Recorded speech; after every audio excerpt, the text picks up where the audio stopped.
2심 재판부는 이렇게 판단합니다. 허위사실 공표가 아니라 이건 의견을 표명한 거다.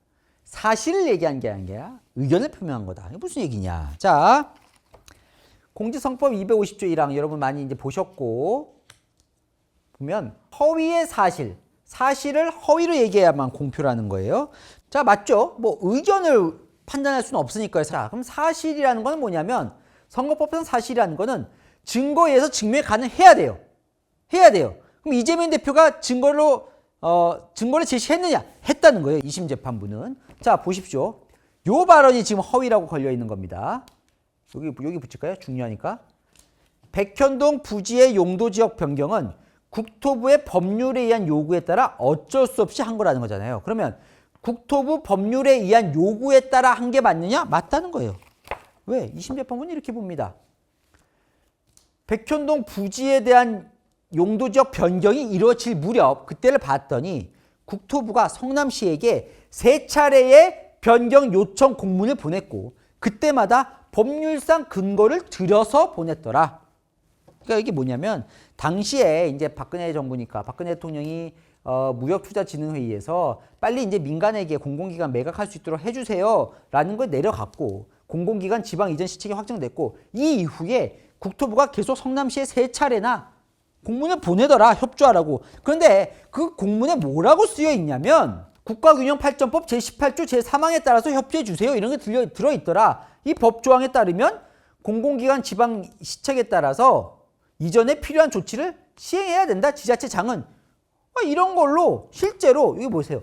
국토부의 법률에 의한 요구가 있었다. 증명이 가능하다. 아까 어떤 거는 배제했죠? 이 중에 의무조항에 따라서 해세요 라는 요구는 2심 재판부가 날려버렸습니다. 왜? 그건 백현동 얘기가 아니었으니까. 그럼 의무조항을 뺀 나머지 국토부의 법률에 의한 요구는 실제로 있더라. 이거 사실 맞네. 이렇게 되는 거예요.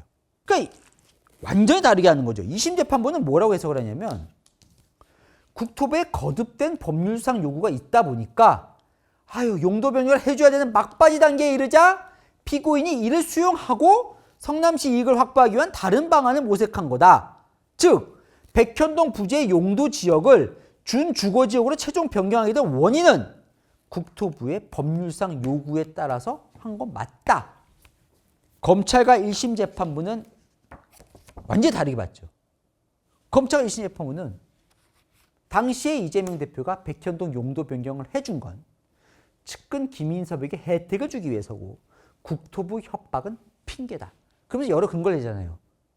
아니 성남시뿐 아니라 뭐 여러 지자체에 이런 공공기관 이전 협조 공문을 다 보내는데 유독 성남시 백현동만 4단계나 용도를 4단계 용도 변경해달라고 요구하지도 않았는데 그냥 잘 팔리게 용도 변경만 해주세요라고 했는데 4단계나 갑자기 그런데 마침 용도 변경을 해준 시점을 봤더니 김인섭이 백현동 사업에 뛰어들었을 때 시점에 공교롭게 그 전까지는 안 해주다가 이재명 대표 측근인 김인섭이 백현동 사업에 뛰어드니까 안 해주다가 4단계나 해주더라. 이거는 측근에게 혜택을 주기 위해서고 국토부 협박은 핑계다라는 거고 너 2심 재판부는 당시 시점을 봤더니 중앙정부가 계속해서 요청을 하던 시점에 용도를 해주더라. 변경을 해주더라. 이렇게 완전히 다르게 보는 겁니다. 자, 검찰은요. 2심 때 새로운 증거를 제출했습니다. 뭐냐면 1심과 2심 사이에 뭐가 확정되냐면 김인섭이 백현동 알선 수재로 징역 5년이 대법원에서 확정이 돼요. 땅땅땅. 이게 뭐냐면 김인섭이 백현동 사업에 뛰어들어서 브로커 역할을 한 게 인정이 된 겁니다. 어떤 브로커? 사업이 잘 되도록 용도 변경을 포함한 사업이 잘 되도록 성남시에 로비한 게 인정이 돼요. 그때 정진상에게 로비를 했고 정진상이 다른 실무진에게 김인섭한테 잘 협조해줘라고 얘기한 것까지 다 인정이 됩니다. 그래서 검찰은 2심에 자 이게 대법원에서 확정난 걸 보니까 보세요. 정진상 누구예요? 이재명 대표 최측근이에요. 근데 측근 김인섭한테 혜택 준 게 맞잖아요. 그게 인정이 됐잖아요. 그래서 그 대가로 김인섭이 그걸 성공해온 대가로 백현동 개발업자한테 돈을 받거든요. 70억 넘는 돈을. 그게 인정이 된 거예요. 그런데요. 2심 재판부는 이걸 거꾸로 검찰 입장에서는 부메랑으로 날아와요. 어떻게 날아오냐면 2심 재판부는 그래 정진상까지는 확정이 됐어. 이재명까지 청탁이 됐는지 확정이 안 됐잖아. 실제로 김인섭의 알선수재 확정 때 정진상까지는 알지만 이재명 대표도 실제로 김인섭이 백현동 개발 사업하는지를 알았는지 그래서 이재명 대표가 정진상에게 지시를 내려서 이게 된 건지 이거는 확인을 못합니다.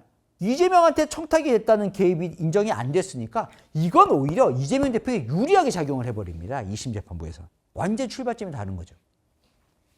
그러면 이 어쩔 수 없이 한 거, 이것도 문제 삼거든요. 근데 어쩔 수 없이 혹은 불가피하게 이런 거는 증명이 가능한 게 아니라 사실이 아닌 상대적인 주관적인 개념인 의견이다.